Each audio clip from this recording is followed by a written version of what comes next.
If you're ready to dive into one of the most disturbing cases of exploitation hidden beneath a paradise facade, then smash that subscribe button right now, hit like, and drop a comment telling me if you could ever trust anyone again after hearing this story.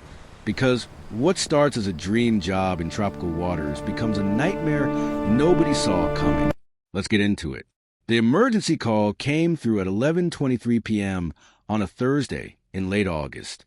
The voice on the other end belonged to Marina Torres, a 24-year-old marine biology graduate who could barely get the words out between sobs. She was calling from Florida Keys, from an exclusive marine research facility called Aqua Eden that sat on a private island accessible only by boat. 3 words kept repeating through her broken sentences. They're killing them. Detective James Reeves took the call personally.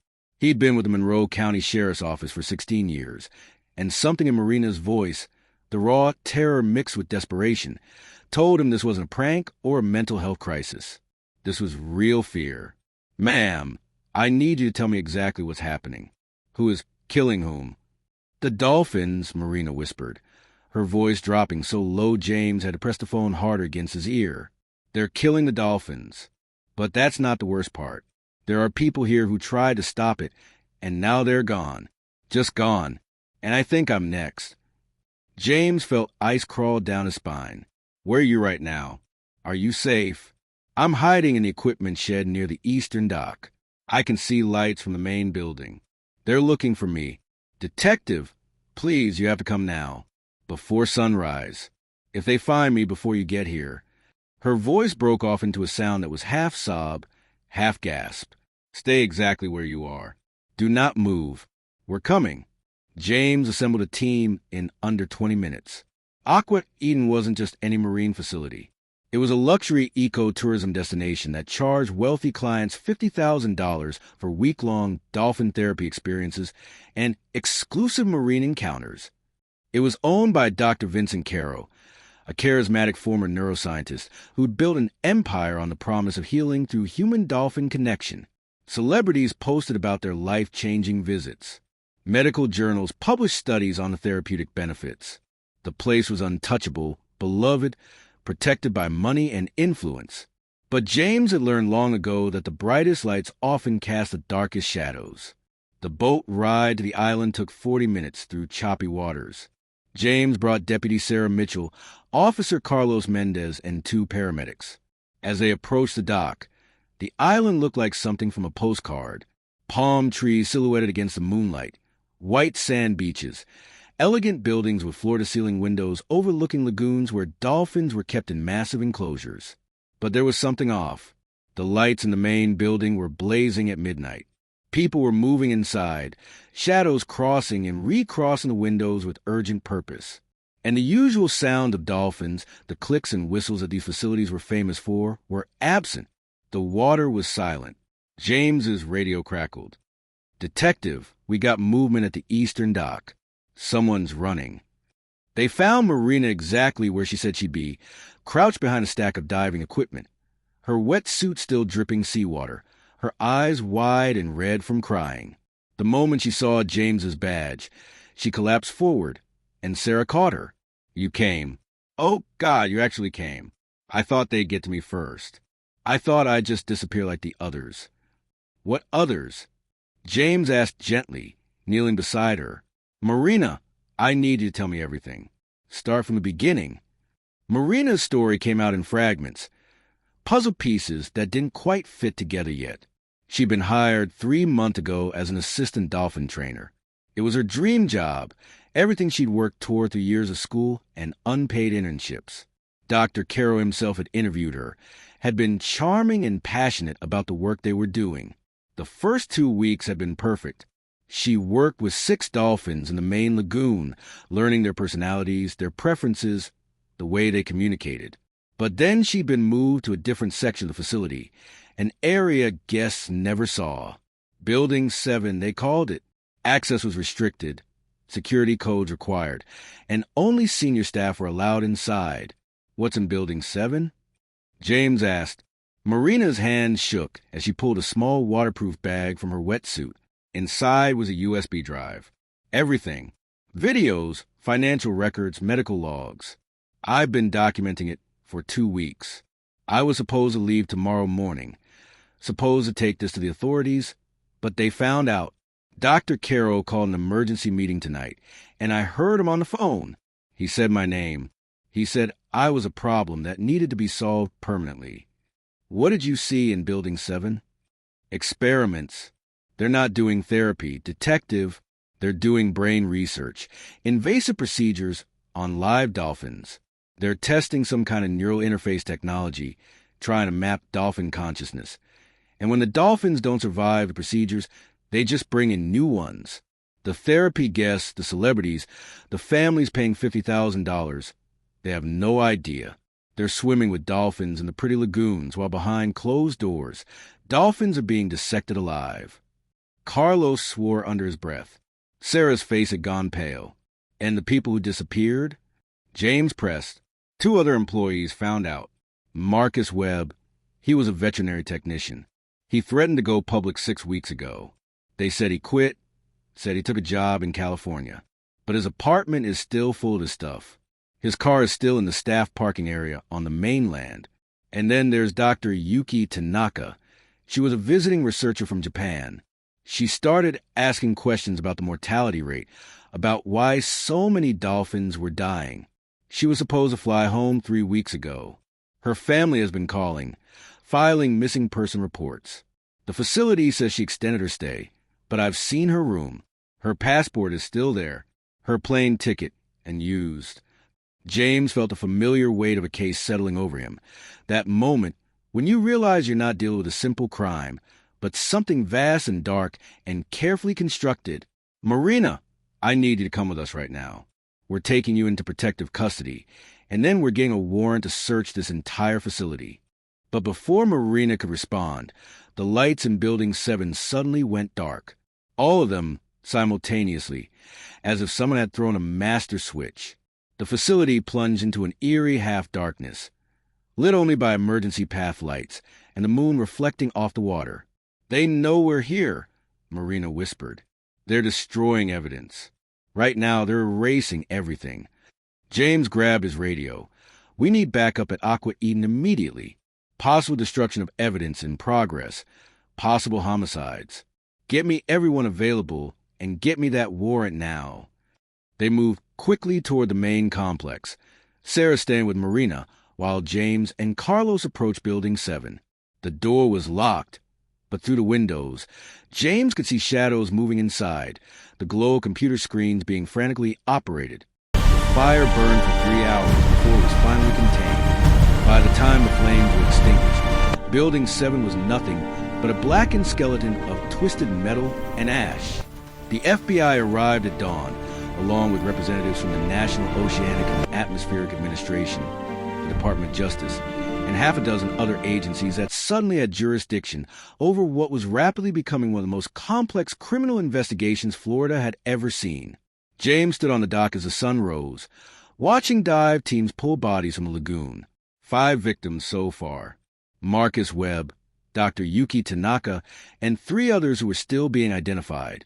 Each one had been weighted down with diving belts and hidden in the deepest part of the lagoon, right beneath where tourists swam with dolphins. Completely unaware, they were floating above a graveyard. The irony was sickening. Special Agent Nicole Price from the FBI's Miami field office took over the investigation by 8 a.m., but she had the grace to keep James in the loop. She was sharp, professional, and clearly as disturbed by what they'd found as he was. "We got teams tracking Carrow boat," Nicole said, standing beside James as crime scene techs swarmed the island. "Coast Guard, DEA, International Maritime Authorities. He's about a 6-hour head start. But boats that size can't just disappear. We'll find him." He had this planned, James said, his voice rough from smoke inhalation. The boat was ready. The explosion was triggered remotely. He knew exactly what to do the moment things went wrong. This wasn't panic. This was protocol. Nicole nodded grimly. "Which means he's done this before. Which means this might not be the only facility." The USB drive Marina had risked her life to save was currently being analyzed by FBI cyber forensics. Marina herself was in protective custody at an undisclosed location on the mainland, sedated and under guard. She'd gone into shock after the explosion, had to be physically carried to the boat by paramedics. By noon, the first results from a USB drive came back, and they were worse than anyone had imagined. James sat in a temporary command center set up in Aqua Eden's main building, watching Nicole's face go increasingly pale as she read the preliminary report on her laptop. Finally, she turned the screen toward him. "You need to see this." The files on the drive were meticulously organized, dated, and detailed. Dr. Vincent Carrow wasn't just conducting illegal experiments on dolphins. He was running a black market neural interface program, testing technology that could theoretically allow human consciousness to interface directly with animal brains. The applications were staggering. Military intelligence gathering using trained animals, enhanced interrogation techniques, even the possibility of transferring human memories into animal hosts. And he was being funded by some very powerful people. The financial records showed wire transfers from a shell corporation in the Cayman Islands, which traced back to a private defense contractor with ties to 3 different governments. The amounts were staggering. $15 million over the past 2 years alone. This was never about therapy, Nicole said quietly. This was about weaponizing animal intelligence. Carrow was using the ecotourism facility as a cover, using the dolphins as test subjects, and when employees found out, he had them killed and hidden. The whole thing is a front for military-grade biotech research. James felt sick. How many dolphins died? Nicole scrolled through the medical logs. According to these records, 43 over the past 18 months. They were sourced from multiple locations, some legally acquired, some not. When a dolphin died during experimentation, they'd simply bring in a new one and tell guests the previous one had been released back into the wild. And the people paying $50,000 for therapy sessions had no idea. They were funding the research without knowing it. It's brilliant in a horrifying way. The facility made money from tourists, which gave it legitimacy, while the real funding and the real work happened behind closed doors. A younger agent burst into the room, breathless. "We got something." Coast Guard spotted Carrow boat heading south toward the Bahamas. They're moving to intercept, but there's a problem. "What problem?" Nicole demanded. The boat's transponder just went dark. They've disabled all tracking systems. And there are reports of a private seaplane being chartered from Nassau about 40 minutes ago. Flight plan filed for Venezuela. Venezuela. No extradition treaty with the United States. Nicole grabbed her phone, already dialing. "Get me State Department now. I want every airport in South America on alert. I want facial recognition at every customs checkpoint from Panama to Chile. Carrow does not get to disappear." But James knew better. People with this level of planning, this level of resources, didn't run without having multiple contingencies in place. If Carrow was heading for Venezuela, it was because he already had protection there, already had a new identity waiting, already had his next move planned out. The question was, what was that next move? The answer came 6 hours later from an unexpected source. One of the FBI forensic accountants analyzing the financial records found a series of encrypted emails between Carrow and someone using the codename Meridian. The emails had been automatically deleted, but fragments remained in system caches, enough to piece together a conversation that made everyone in the command center go silent. Meridian wasn't just funding Carrow research. Meridian was his partner, his co-researcher, and based on the technical language in the emails, possibly even more knowledgeable about neural interface technology than Carrow himself. And Meridian was still in the United States. "We need to find out who Meridian is," Nicole said, her voice tight with urgency. Because if Carrow is running, Meridian is either running with him or cleaning up loose ends. Either way, anyone connected to this project is in danger. James thought about Marina, about how close she'd come to being another body in that lagoon. Carrow said Marina was a problem that needed to be solved permanently. What if there are others? Other employees, other researchers who know too much? Nicole was already moving. "Get me a complete employee roster for Aqua Eden. Everyone who's worked there in the past 2 years. I want locations, contact information, and I want wellness checks on every single person within the hour." The list contained 37 names. By the time agents reached the 12th person on the list, they found their first new victim, Dr. Elise Montgomery, a marine biologist who'd worked at Aqua Eden for 6 months before abruptly resigning 4 weeks ago, was found dead in her Miami apartment. Apparent suicide, according to initial police reports. She'd overdosed on sleeping pills, left a note about depression and career struggles. But when FBI agents searched her apartment more thoroughly, they found something the Miami PD had missed. Hidden behind a false panel in her closet was a laptop, and on that laptop were copies of the same research files Marina had on her USB drive. Dr. Montgomery hadn't committed suicide. She'd been murdered and staged to look like she had. Marina Torres sat in a windowless safe house in Coral Gables, surrounded by FBI agents, staring at the medical report that had just shattered what remained of her sense of reality. During her initial orientation at Aqua Eden 3 months ago, she'd undergone what she thought was a standard health screening, blood work, physical examination, neurological baseline tests that she'd been told were required for anyone working in close proximity to the Dolphins. But the MRI scan the FBI had just performed told a different story. There, embedded at the base of her skull, barely larger than a grain of rice, was a bio-tracking chip, the same technology Carrow had been testing on the Dolphins.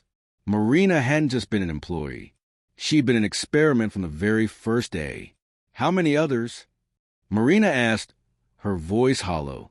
She was sitting at a metal table, her hands wrapped around a cup of coffee that had long gone cold.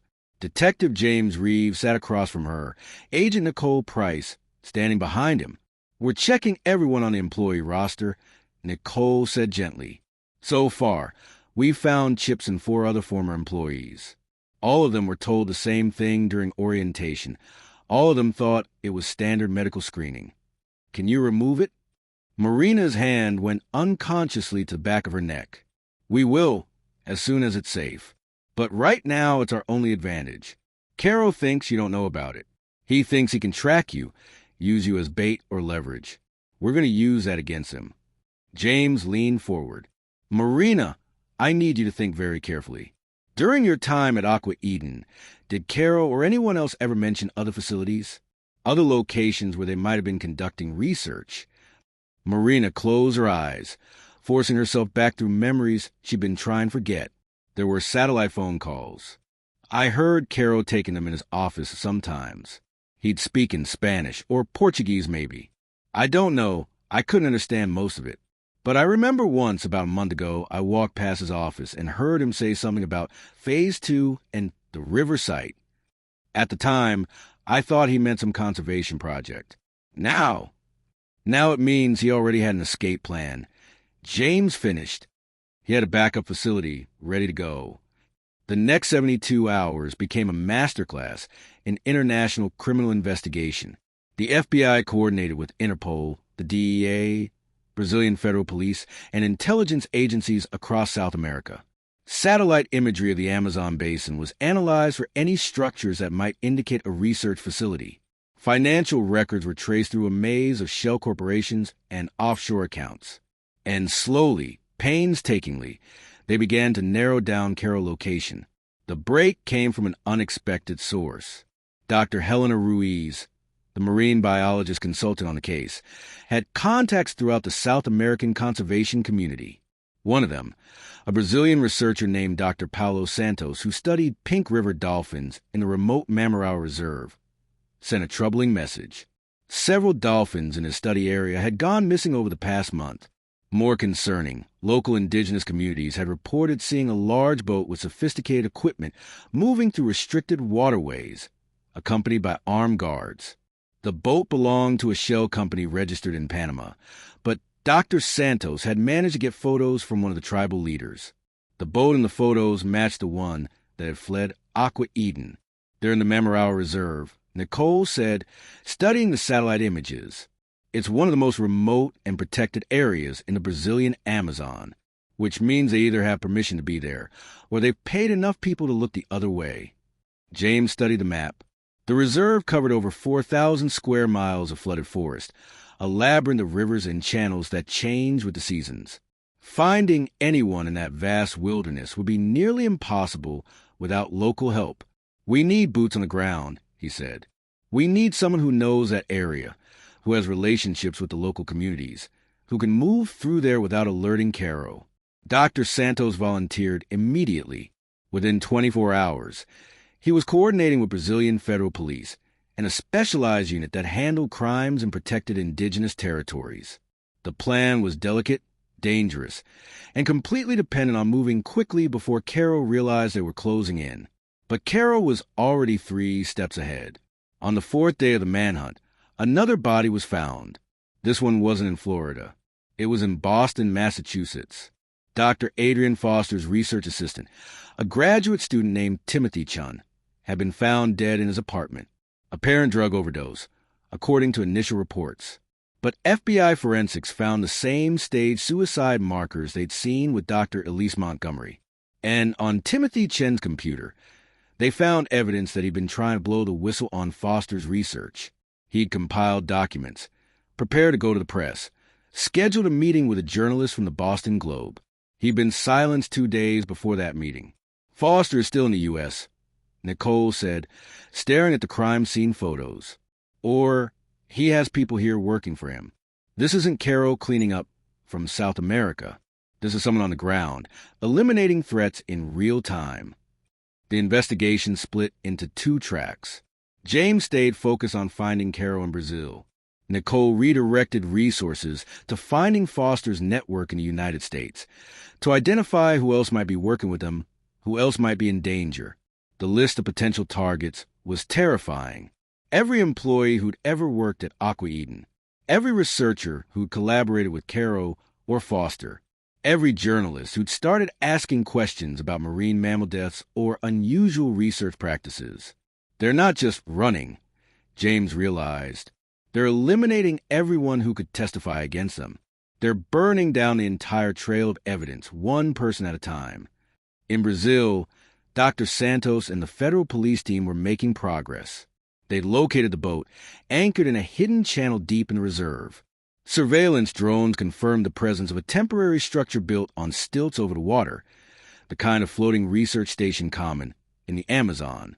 Thermal imaging showed at least 6 people inside, along with several large enclosures in the water that likely held dolphins. "We go in at dawn," the federal police commander said. "Fast, coordinated, no warning. If they're armed, which we assume they are, we treat this as a high-risk raid." James requested permission to be part of the team. It took every favor he had in a direct intervention from the FBI, but eventually he was cleared. He'd come this far. He needed to see it through. The night before the raid, James couldn't sleep. He sat in a small hotel room in Teff, the nearest city to the reserve, reviewing everything they knew. The victims, the research, the web of corruption and murder that Carrow had built around his obsession with unlocking the secrets of dolphin consciousness. His phone rang. Marina calling from the safe house.